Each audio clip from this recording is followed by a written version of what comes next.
Can we talk about your contact with Julian through his childhood? It's part of the story, I think. It isn't part of the story. Yeah. The story is that, I'm attempting in my own modest way to get Julian out of the ship.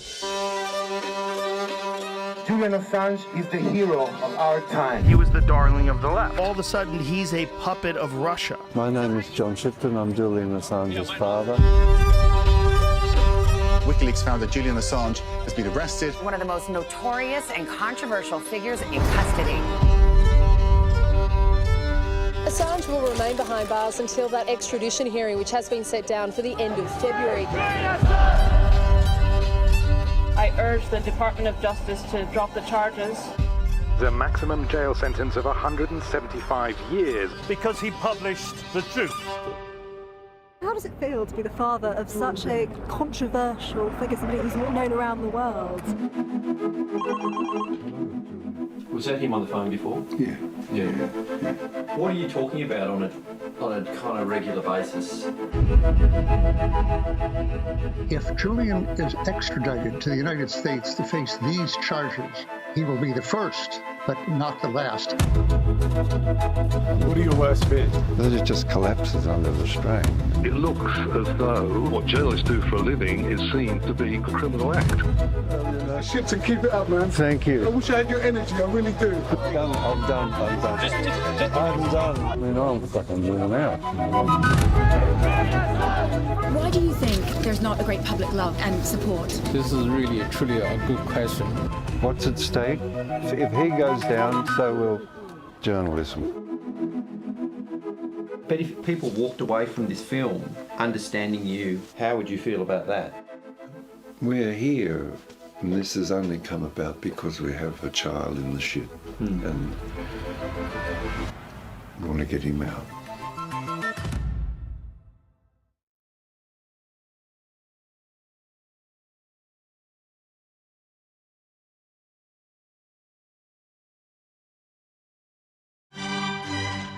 Get out your notebook. There's more.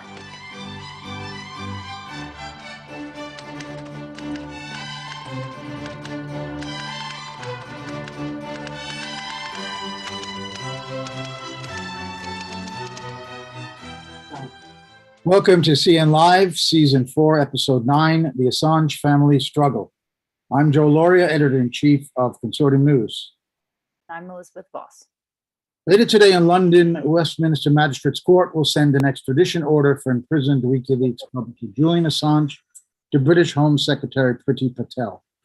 This comes after the UK Supreme Court declined to hear Assange's appeal of a High Court decision to allow the extradition to the United States to go ahead. Assange faces 175 years in prison for publishing accurate information revealing prima facie evidence of war crimes by the United States. While the issues of press freedom and democracy itself are front and center, there is a human side to Assange's story that is rarely seen. That side is revealed in a new film called Ithaca by Australian director Ben Lawrence. It tells the story of a father and a wife's struggle to save his son and her husband. The film follows Assange's father, John Shipton, and his wife, Stella Assange, during the days of Assange's extradition hearing in February and September 2020, and Shipton's journeys throughout the United States and Europe to gain support for his son with governments and the public. Ben Lawrence sent his apologies that he cannot be here with us today, but John Shipton and Assange's brother, Gabriel Shipton, are with us now on CN Live to discuss the film and their struggle to free Assange. Thank you, John and Gabriel, for being with us. Thank you. You're welcome. I'd like to start, before we talk about the case, what's happening right now in London, I wanted to talk a little bit about the film. The origins of the film. You were instrumental in how it started and how you hooked up with Ben Lawrence. Can you tell us, the audience, briefly, where did this idea of the film come from? Yeah, so I guess over the years, I've never really been too involved with WikiLeaks or anything like that. Recording in progress.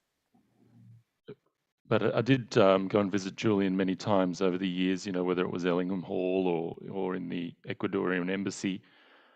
And in 2019, after he was taken from the embassy to Belmarsh prison, I went to visit him there with John Shipton and John Pilger. And it was during that time that he was being kept in the health wing of the prison. He was under solitary confinement 23 hours a day, you know, pretty intense conditions. And that day, I'd never seen him like that over all the years, you know, no matter how bad it got in the embassy, you know, after 2017 or anything like that. I'd never seen him in a state like that. So I left prison that day thinking that, you know, I might not see him again, and that I had to sort of do, you know, it was, you know, I had to do what I could to, you know, to try and do something to get him out of that jail. And I'm a filmmaker, I'm a film producer, so we started thinking, well, how can we sort of make a film that is more, you know, an emotional journey, sort of a film that has an emotional hook for audiences, something that is a humanistic telling of this portion of this Julian's persecution. And that's when we started following John. You know, he was traveling around Europe and the UK and Australia, and we started following him with a camera. And the sort of essence of the story developed, which was a father's fight to free his son. You know, something that was the sort of big door, I guess, that we decided that we wanted to go with. You know, which father wouldn't do anything to save their son? So try and connect with people on that very basic level, as well as, you know, include information about Julian's persecution and, you know, what's happened to him, how he's been treated by the CIA. So we shot, I think, for about 6 or 7 months before the hearing started, and it was just before the hearing that Ben Lawrence, as our director, came on board, and he really came on and gave the film some structure. There's over 13 hours of interview with John that sort of forms the backbone of the film. And if you've seen the trailer, you can see some of the interviewing style in the trailer, which makes it really unique, I think, and something really special that Ben, the director, was able to bring to the movie. And then we sort of went into, you know, after the extradition hearing, we continued to film, but we went deep into the editing process and edited for about 30 or 40 weeks of intense editing.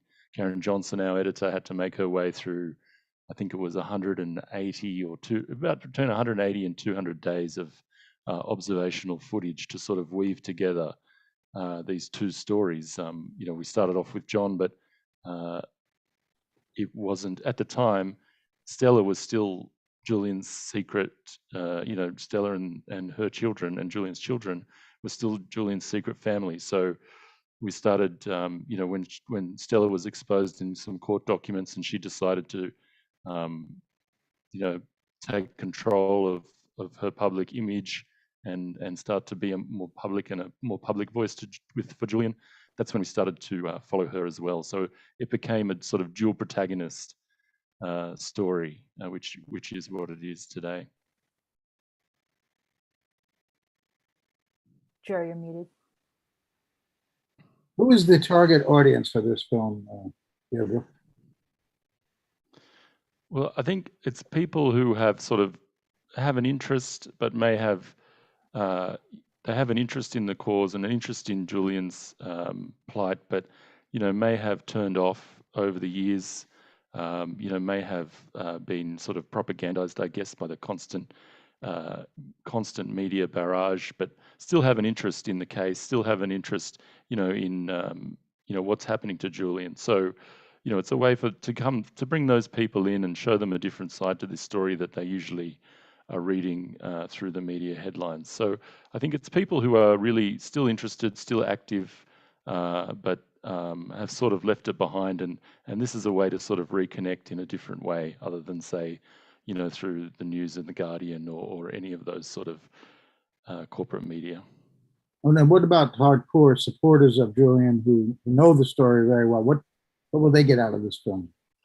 I think they'll get a lot. It's probably, I think for them it's more a behind the scenes look at things, something that, they sort of see the very public work that John and Stella do, but they don't know, what's happening behind the scenes. And we had very, very intimate access with John and Stella, and that was able to, we're able to show a side, a very personal side, the personal toll that this takes on very real people. And I think, the supporters out there, we'll be able to have like a behind the scenes look at this sort of campaign that's been going on for years and years. So John Shipton is indeed the star of the film, one could say, and it focuses on his journeys around Europe, Australia, and the US. We get a pretty unvarnished view of you, John. I'm wondering how you feel how do you feel about the way you came off in this film, the way you presented? Are you happy with the way you That's a powerful question.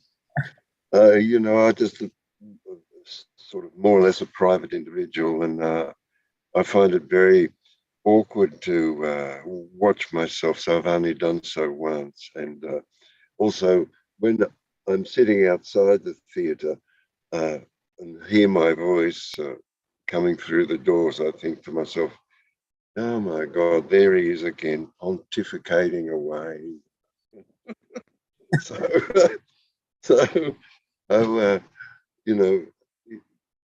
I don't mind the truth. I'm not frightened of the truth, and I'm not frightened of being a flawed human being.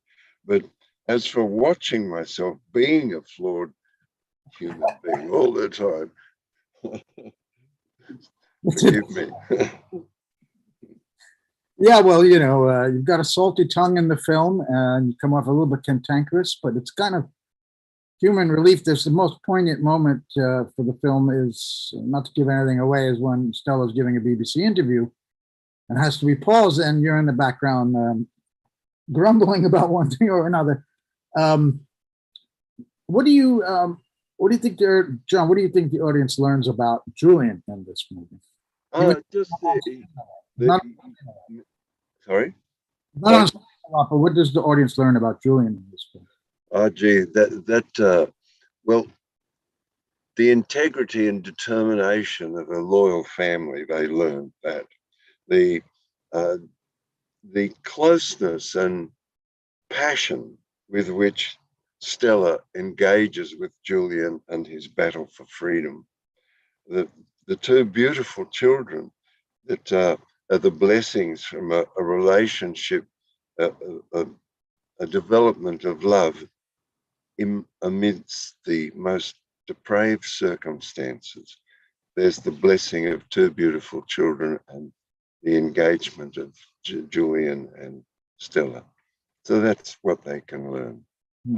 As for Julian himself, you can see that he has in the film, he has his profound moments of depression and equally warmth, care, and curiosity about how his children are growing up in the world. Well, thank you, John. As you can see, John is still on the road advocating for his son. He's sitting in the back of a van on his way to Canberra. Elizabeth, you had some questions about the film, I think, and then we'll move on to the court case and what's happening in London today. Absolutely. John, you've talked about, being a private individual, and you've both spoken about how this film shows the humanity of, Julian, but also the family. How difficult was it to go from a private citizen, as you mentioned, to front and center of Julian's sort of public support system? Oh, well, I used to read books about entertainers that one favored or liked very much. and how they would sometimes vomit before going on to the stage and all that sort of thing. And I used to think, why just, I mean, they should be used to it by now. And so such unsympathetic thoughts went through my head. Well, I was wrong. You don't get used to it. And it becomes quite unbearable to watch yourself. And also, for some reason or other, it's really exhausting. I just don't, get it. You finish these things and you think, oh, well, it's over. But the wind down period is like 4 or 5 hours. Yeah, very strange. I know. Do you have any comment on the case going forward in terms of filming again? Is there any chance of, given the fact that so much has changed since a lot of the film was, taped, is there any chance you all will do some sort of part 2, or are you continuing to film or anything like that? We're doing a little bit of filming here and there, and maybe down the track there will be an update. I think Ben we sort of crafted the film that we would sort of only really need an update if Julian was released. The sort of ongoing persecution that's the sort of feeling that I think the audience is left with, this sort of never-ending persecution. So we still are doing little bits and pieces of filming, but this is just, this is one film of so many. There are so many films out there about Julian, and this is a point of time, a personal look. And so I think, if we look at all the other, all the books that are written, all the films that are made, and everything about this, about Julian's circumstances, I think, it's nice to have it as a sort of one small personal piece that fits within all these great works that have been made. And speaking of that persecution, Gabriel, has Belmarsh reacted in any way to Julian being shown or heard on camera in the way that he was in this film? No, they haven't. I don't expect they will, but we'd like to keep that sort of for audiences to see in the cinema. We've been very very careful about where the film's been shown and things like that. So no, they haven't. And that leads to my next question, which is when will this film be available outside Australia for audiences to take a look at? So that's what we're working on at the moment. We're hoping, sometime after June, we'll start working on an international release. We hope to do the same style of release that we're doing here in Australia, sort of grassroots screenings around the country where we get to talk to people directly with the Q&A or different kinds of events around the film. So I've been getting heaps of demand, and it's messages every day from people over in the US and the UK saying, when can we have it? When would they? So there's lots of demand, and I think it's going to be, it'll have a long life in that sense, which I'm very sort of happy to keep working on that. Yeah, no, definitely a huge demand, I imagine. Just one last broader question before I turn it back over to Joe. I thought one really good point in the film was, in general, the fact that this case doesn't just decide journalism, it also has a huge impact on the success of activism in, a myriad of different forms. Like whatever type of activism you're into, this case is really going to have a huge implication for that. So can you comment on that, on the fact that the media does not address Julian's story to the degree it addresses a lot of, activist type issues, whether it's, animal rights, the climate, police brutality, on and on and on. Just your thoughts on that issue. Yeah, I think, particularly Julian's been maligned so often, and by, every single group is sort of, there's a different angle that he's been, maligned by, like, whether it's, all these sort of arguments, the Trump thing, or, whether it's Swedish, or all these sort of ways that the systems has used to sort of turn people off and let them think that it's okay for this persecution to continue. Even the legal proceeding is one of those. There's a section of society that says, well, he'll get justice. He's in front of the courts. So it's all these things that are put up before everyone, so that they're allowed to sort of switch off and say, well, this is okay. And I think it's through the film that we try and say to them, look what's happening. Really shine a light. Look what's actually happening to real people here.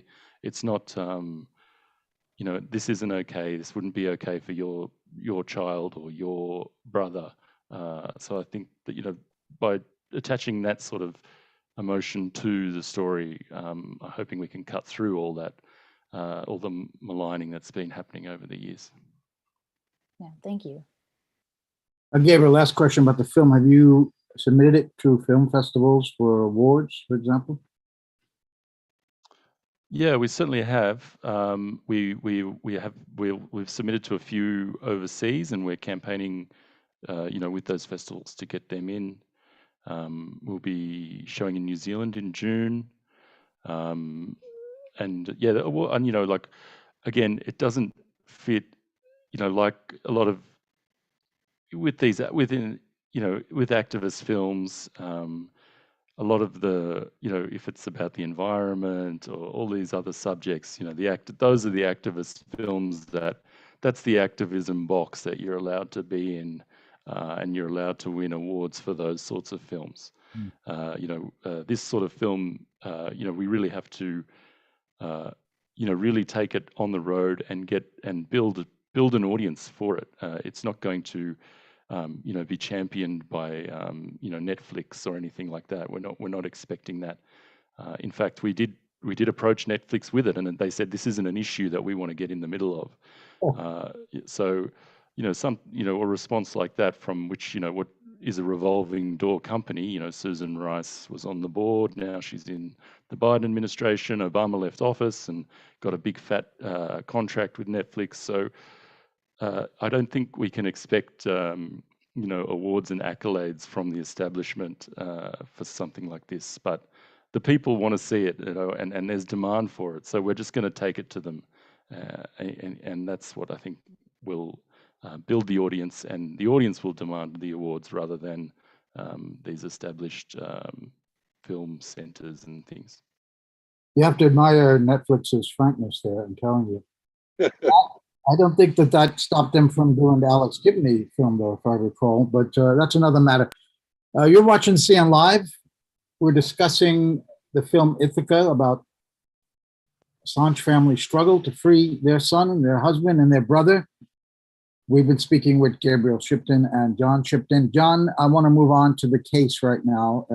In a few hours' time, exactly 4 hours, I think, from now, although many of the viewers who are watching this, it will have already happened, but right now live, it's 4 hours away from the Westminster Magistrates Court sending the extradition order to Priti Patel, the Home Secretary. This came after the Supreme Court declined to review the appeal from the Assange side to the High Court decision to allow the extradition to go ahead. And that High Court decision was based purely on these assurances that the United States has given that Assange will not be put into special administrative measures, the harshest isolation conditions in the US, and that he'll receive adequate medical and health care. The High Court never challenged the fact that the lower court said that he was too sick to be sent to a prison like that. They didn't dare to challenge that America has hellholes for prisons and that Julian's mental health has been so disturbed. But instead, they believe these American assurances. So now it goes to Priti Patel's desk. John, I want to ask you about this. What can you expect from Priti? I mean, I think I know the answer, right? But what do you expect from Priti Patel? Expectations of the virtues of Priti Patel are not how I run with this thing. Priti Patel will respond to the politics of the circumstance. This means that an opportunity for Australia to make forceful, firm depositions to Priti Patel to bring Assange back to Australia, to bring Julian back to Australia, to end this farce.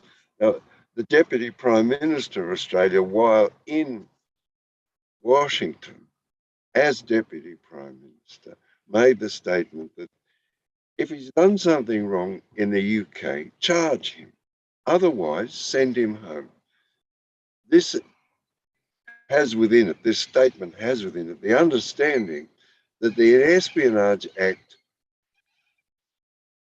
cannot be applied to Julian, who is an Australian citizen and who at the time of the leaks from Chelsea Manning was in London, France and Sweden. So it points out that the absurdity and the judicial kidnapping of Julian. Now, the legal part is finished for the moment, okay? It's 4 weeks. It'll be on Priti Patel's desk. It's purely political, so there is no excuse whatsoever for the Australian government to trot out that endless mantra that they do when they don't want to do anything at all, that there's a matter before the court. It's not before the court, it's entirely political at the moment.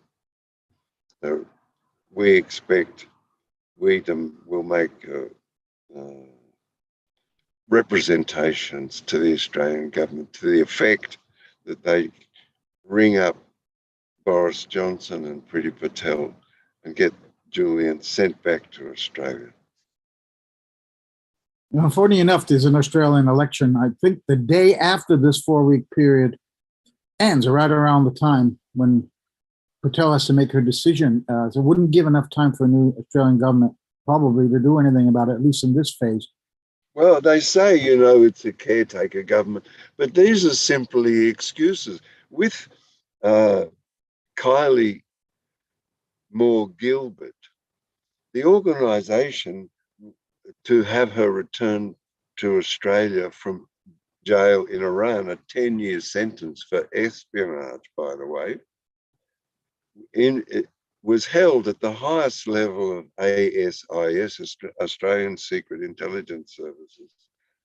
Exchange required 3 prisoners that were locked up in Thailand, Irani prisoners, to be picked up by an aeroplane, an Australian aeroplane, a chartered Australian aeroplane, just for them, picked them up in Bangkok and flew them to Tehran for the exchange.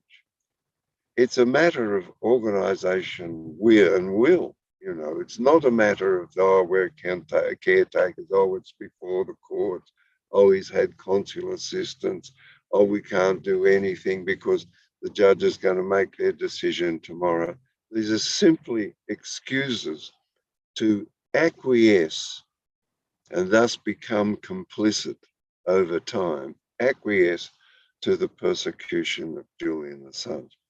I can expand upon the deluge of malice that the courts and that the Crown Prosecuting Service and the Swedish Prosecuting Authority have committed themselves to, that I best recommend Professor Nils Melzer's book, The Trial of Julian Assange, written when he was the United Nations Rapporteur for torture and unusual punishment. It's a wonderful book.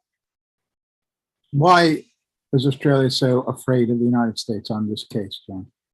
Well, the thing is, since Whitlam government some years ago in the 70s, Whitlam was moving towards independence, and I think Kevin Rudd had a similar sort of problem.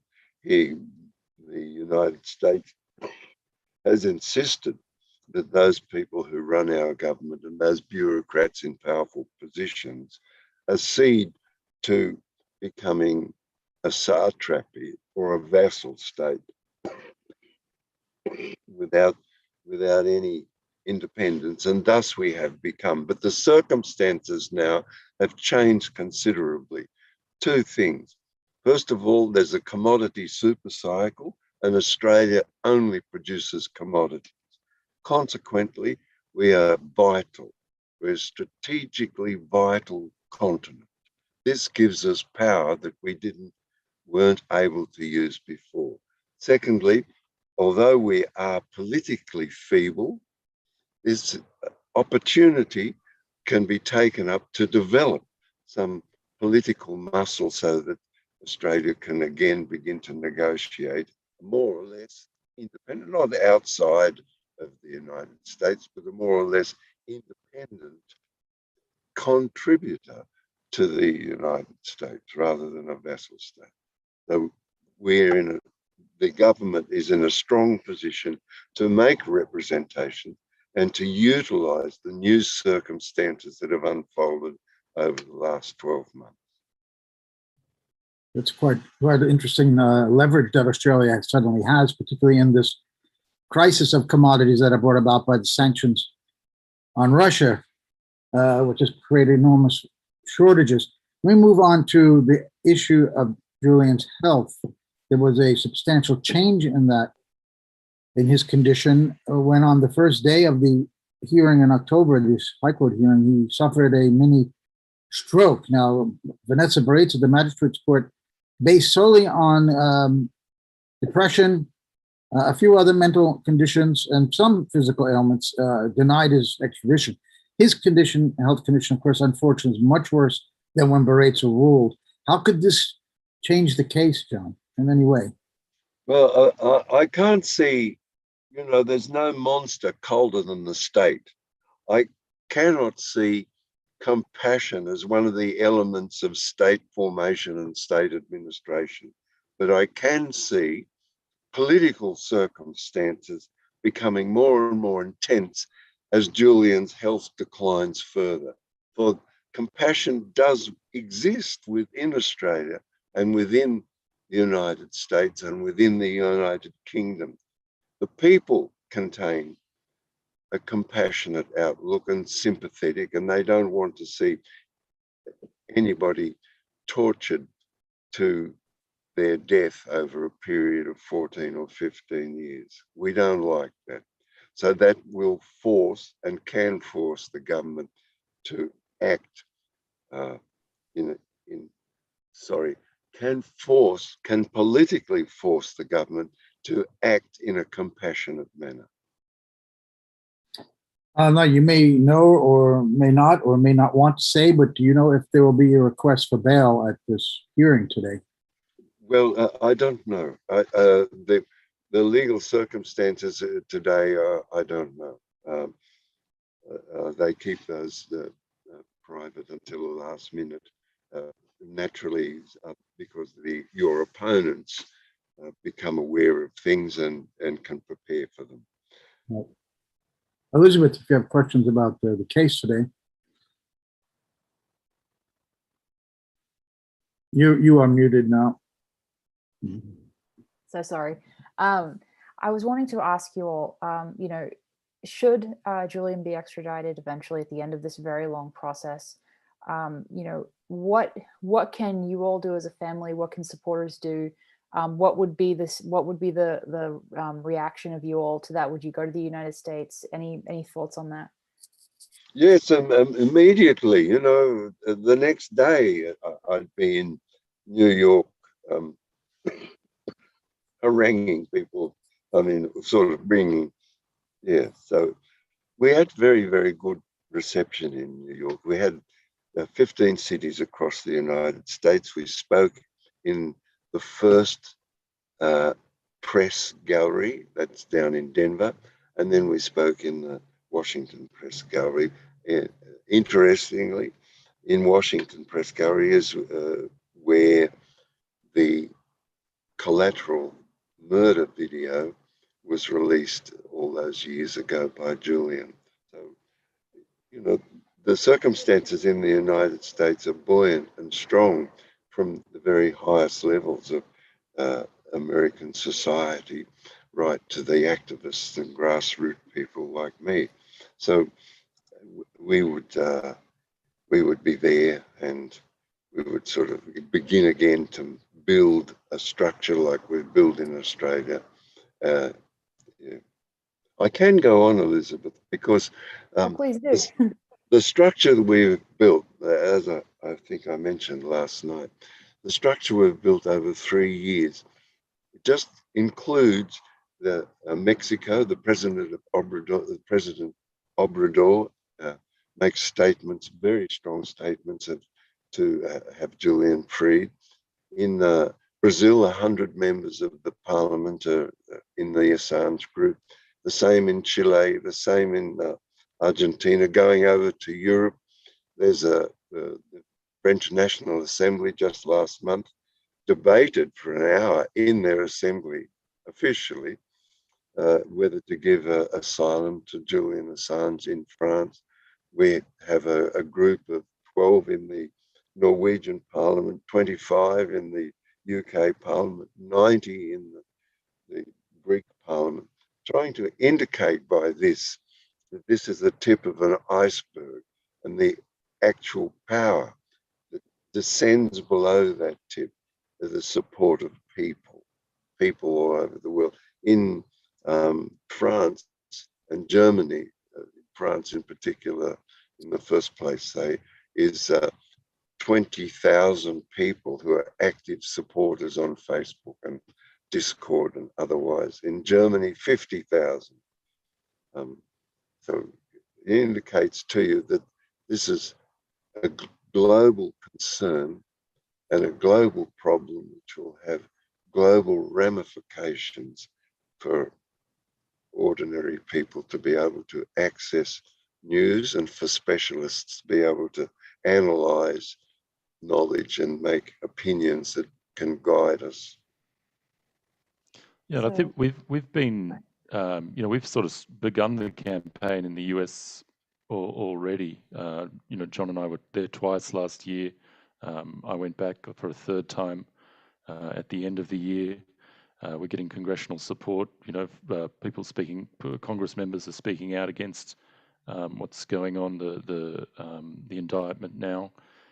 We're planning to go back again this year, and also we've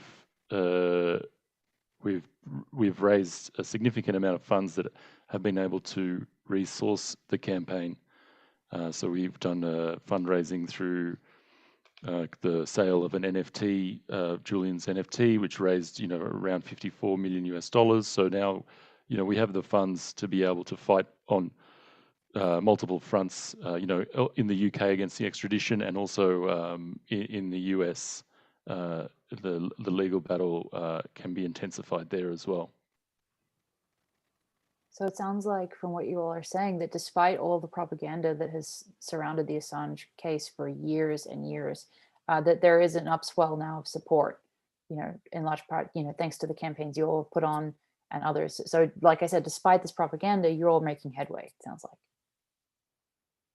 Yes, Elizabeth, that is true. Yeah.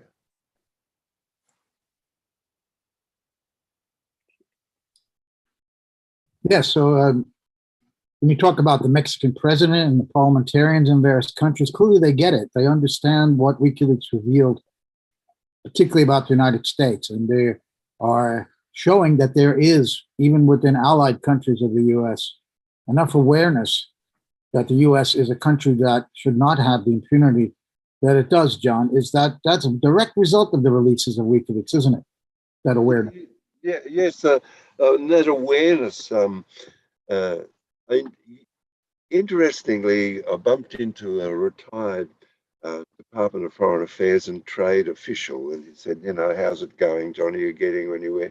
And then he revealed to me that in the Department of Foreign Affairs and Trade, they use D+ on WikiLeaks. They look up stuff. They look up the cables. That's their resource. And if you look, another good example is Rafael Correa. When he moved into government, the cables revealed to him that the United States Embassy paid the elite police force. And this, of course, immediately he became aware that this was a real problem.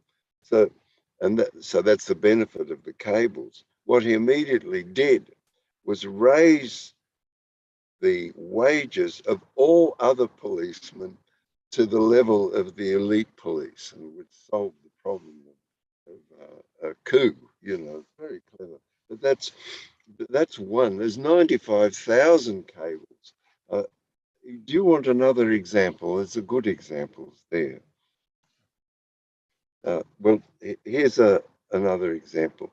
One of the most important cables out of those 95,000 cables described a circumstance where outside Baghdad, a group of American soldiers, United States soldiers, broke into a house and murdered all the occupants, and the mother, the father, the children, and everything. Contemplating this crime, they called in an airstrike and obliterated all the remains of that family from the earth forever. That was in a report, a cable from the United States ambassador in Baghdad to the State Department.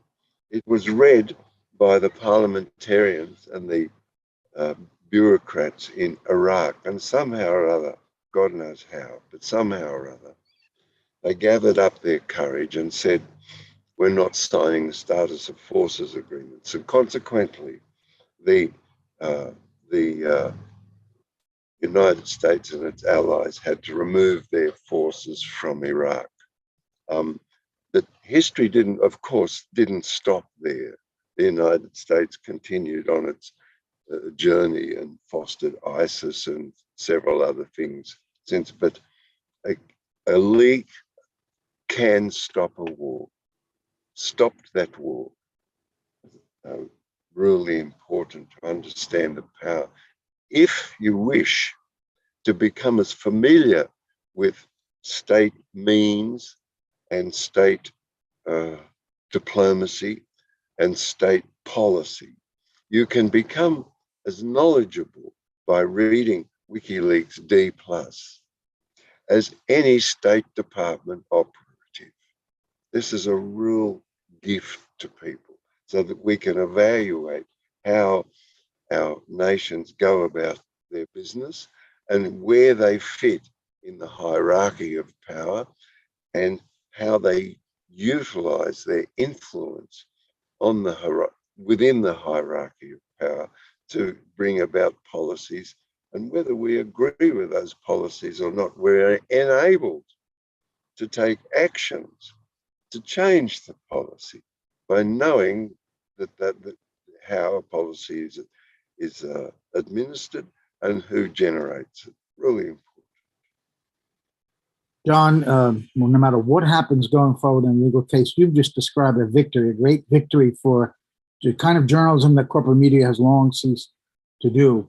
And the information, the knowledge which you have just laid out there is what WikiLeaks has achieved, what Julian Assange has achieved. I want to thank you, John and Gabriel, for joining this interview. I know you're both on the road and you're extremely busy, so I do appreciate your time with us tonight. I'm going to say goodbye now, and as we're leaving, we're going to watch. The viewers will see a new, just released video from Doctors for Assange, an update from them. So for Elizabeth Voss, for Kathy Rogan, our producer, this is Joe Laurier from CN Live saying goodbye, and please stay tuned for the Doctors for Assange update. Thank you. Thank you, Joe. Thank you, Gabriel.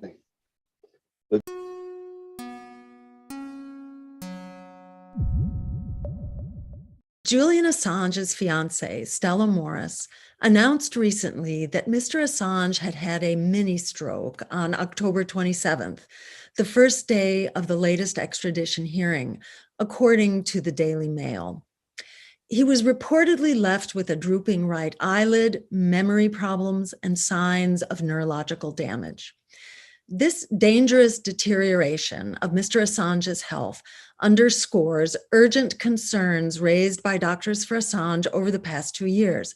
Therefore, once again, Doctors for Assange calls for Mr. Assange to be released from prison so he can access consistent, high-quality, independent medical care, something which is impossible for him to obtain in Belmarsh prison. We reiterate that Mr. Assange is in no condition to undergo an extradition trial. Further, extraditing him to the harsh conditions of the inhumane U.S. prison system should be out of the question. He should therefore be immediately and permanently released from prison. This latest medical emergency adds to the already dire state of Mr. Assange's health, owing to his prolonged psychological torture. This includes 11 years of arbitrary detention, medical neglect, solitary confinement, obstruction of access to his lawyers, and an Orwellian legal prosecution that has violated the rule of law and due process, including that key accusations in the U.S. indictment against Mr. Assange are marred by outright lies and a paucity of fact, that he and his legal team have been surveilled by the CIA, and that Mr. Assange has been targeted by that agency in a plan to kidnap and assassinate him. Throughout, Mr. Assange has been subjected to concerted character assassination through propaganda campaigns in mainstream media across the globe. Assurances that Mr. Assange will not be subjected to harsh prison conditions by the very agency that has been plotting to kidnap and assassinate him are farcical. For the High Court to accept such a ludicrous proposition, describing the assurances as solemn undertakings offered by one government to another, calls into serious question the independence, impartiality, and integrity of the UK judiciary. The health of Mr. Assange and the health of our democracy, which depends on a free press and judicial integrity, are both in serious jeopardy. This shameful and deeply damaging case should be dropped now and Julian Assange granted his long overdue freedom.